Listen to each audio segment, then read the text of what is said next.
带去读唐诗。胡驾下林所调大明宫之作，作者王维。感谢麒麟送晓调，上以风尘水魂求。九天冲甲开宫殿，万国衣冠拜冕旒。日色彩林仙将动，香烟玉榜君良符。调把素材五色照，背身归向红地头。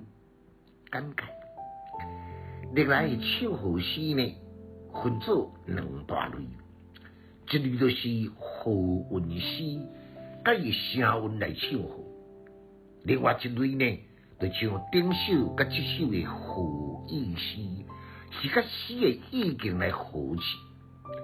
顶首的和意诗呢，是按早条长安大道所见所闻的景象，甲文武官员调解为义，典礼堂皇，雅韵奇险，却是奇不离情，达到随心应手的境界。但是王维这首的唱和诗呢，是按早调前、早调中、早调后，也来分成三个阶段，战处分明，情感隽永，雍容恢宏，而且音律雄浑，气象阔达，甲通常一般的宫闱诗呢，确有天壤之别。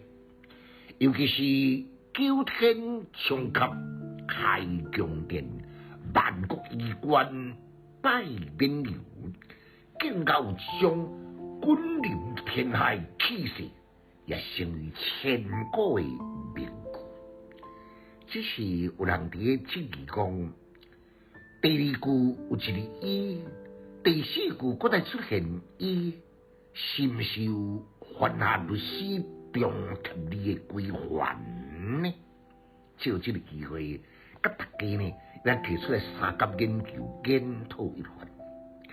第二句这个伊呢，定为了一个上衣，上衣是古代官职的名称，专负责皇帝调服，所以为了单独将迄个衣来摘出来，当作是一般的衣裳理论。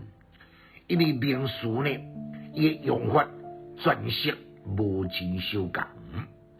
一旦了解这层的实意呢，就当明白王维首的唱和诗，不但呢无反常受中宪制的规范，而且佫称佫是和意诗出类拔萃、最杰出的佳作。读诗的囡仔白学派，有气质，佫有文采。读诗快乐哦！